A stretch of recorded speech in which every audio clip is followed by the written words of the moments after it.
So I just seen this video here pop up on suggested vaccine hesitancy explained.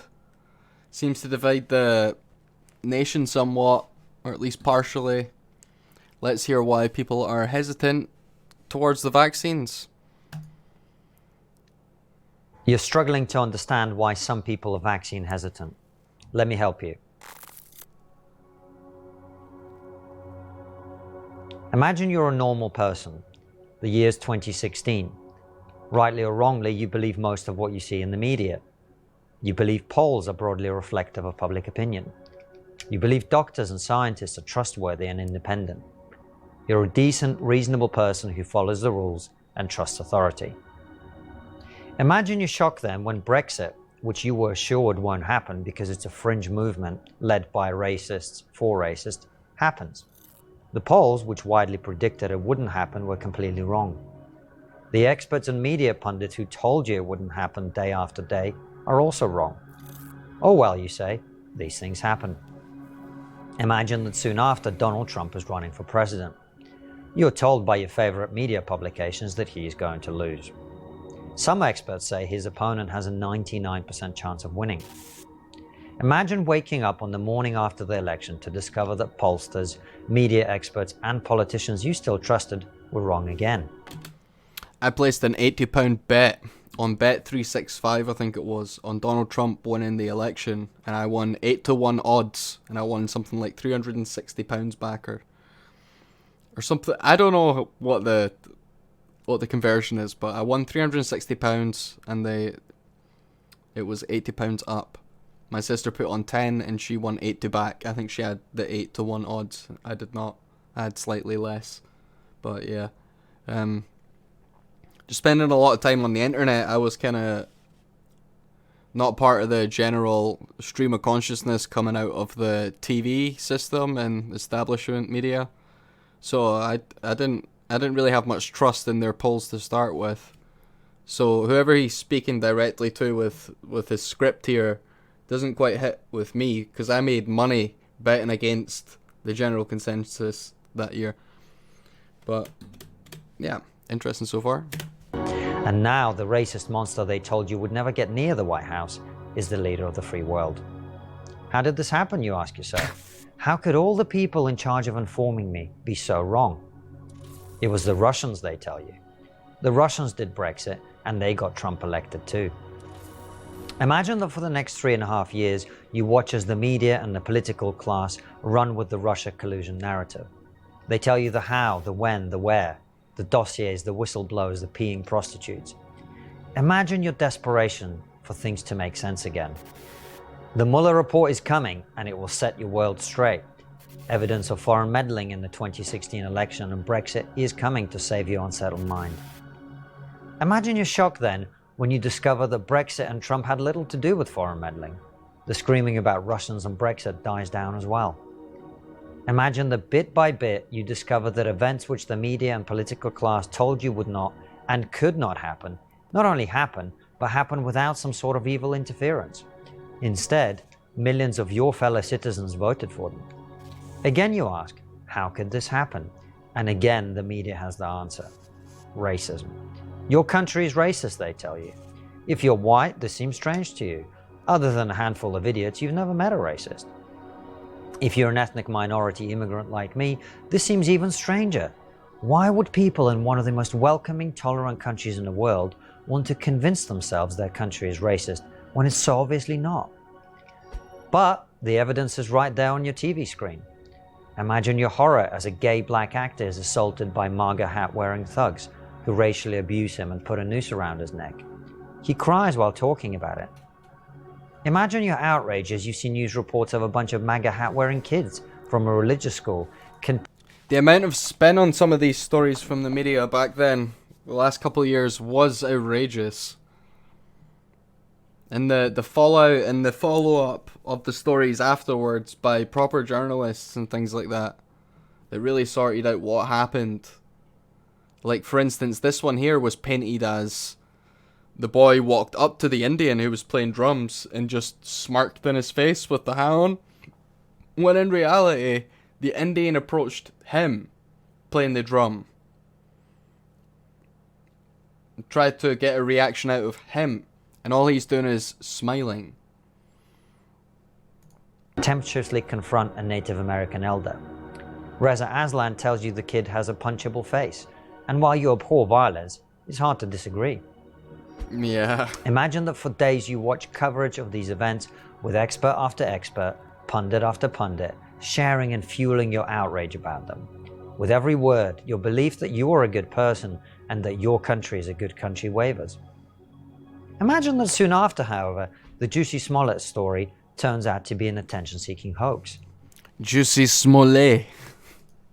Imagine that you quickly discover that the Native American elder was the one who confronted the kids and not the other way around. It's just exactly. If this is such a racist country, you ask yourself, why would they need to make up stories of racism?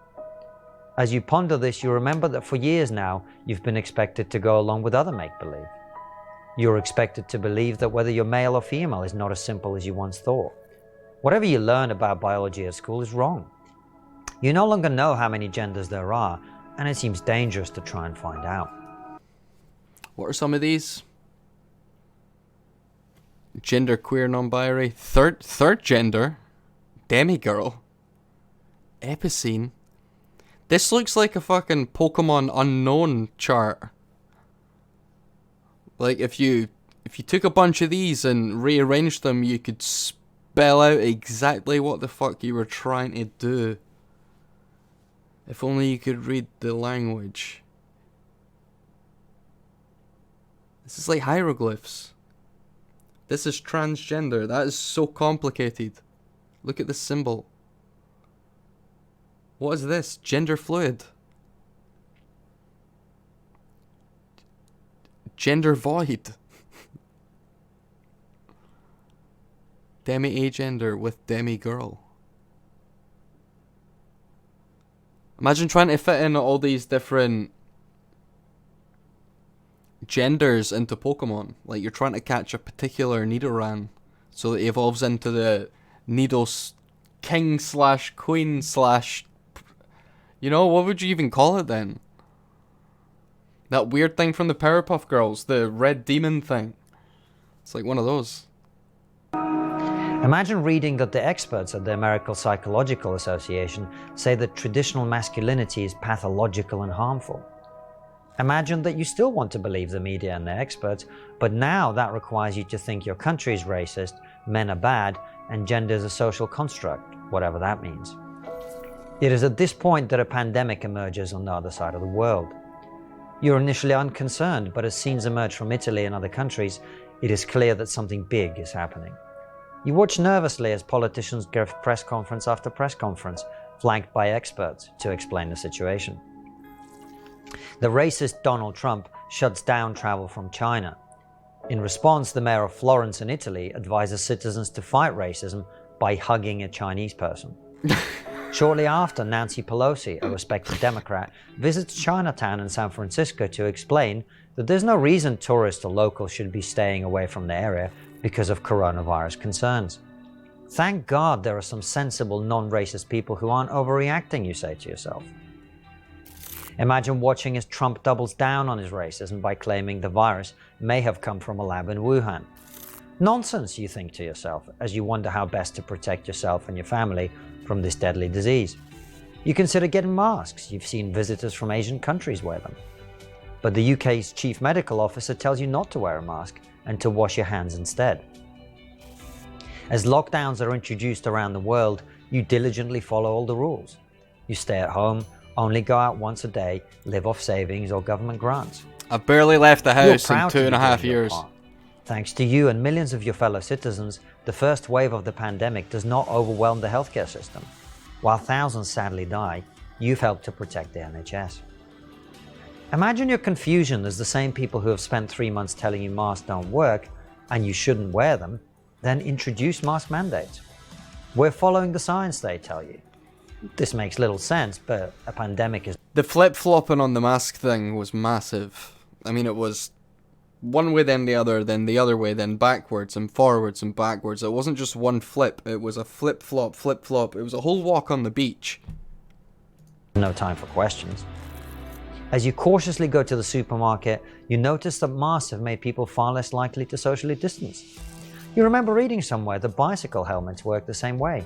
They give the wearer more confidence, and the result is more accidents and injuries, not fewer.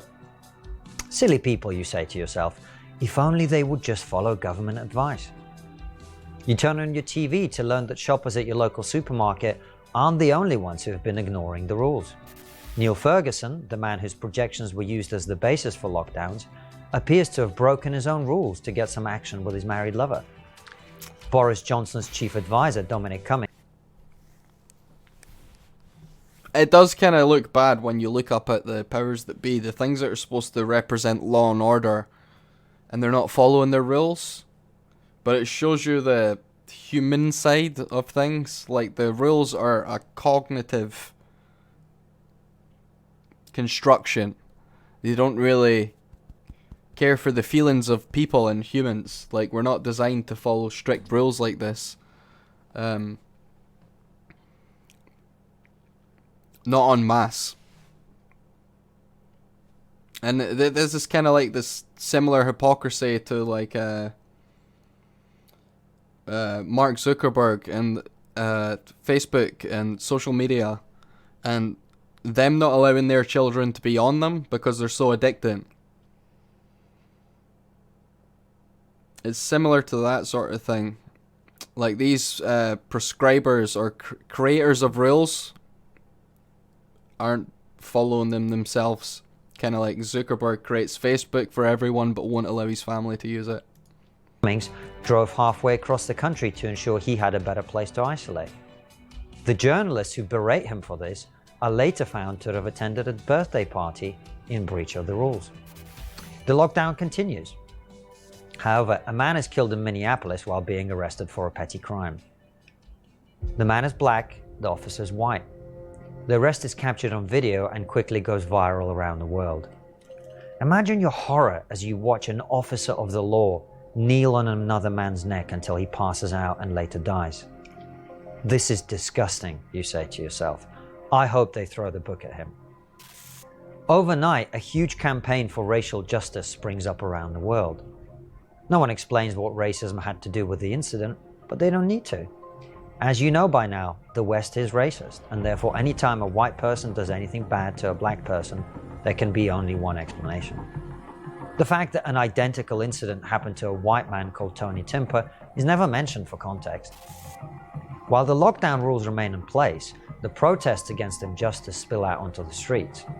Tens of thousands of people crowd into major cities. Few wear masks and social distancing is non-existent. Clashes with police ensue, and in America, protesters loot stores, attack residents, and start fires. A retired black police officer called David Dorn is among dozens of people who are murdered in the chaos. The media describe these events as mostly peaceful protests, as the reporters stand in front of burning buildings. After months of harsh restrictions, the media and political class offer no criticism of protests, which violate every element of. That was another thing that I'd came across at some point. Even the phrasing, the word choice of peaceful protests. A protest is by nature usually peaceful. It's a demonstration of peaceful communication of an issue. A protest. A riot is something different, right? That is not a protest. So when you say peaceful protest, you're implying that there is such a thing as an unpeaceful protest, which would violate the definition of protest in the first place.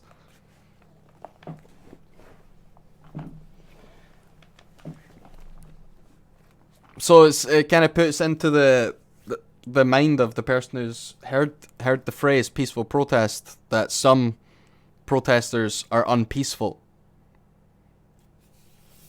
But if there was an unpeaceful protester, you wouldn't class him as a protester anymore, because by the definition he doesn't fit.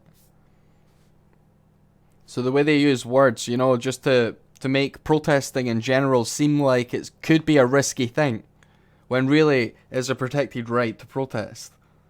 And it's protected for a reason.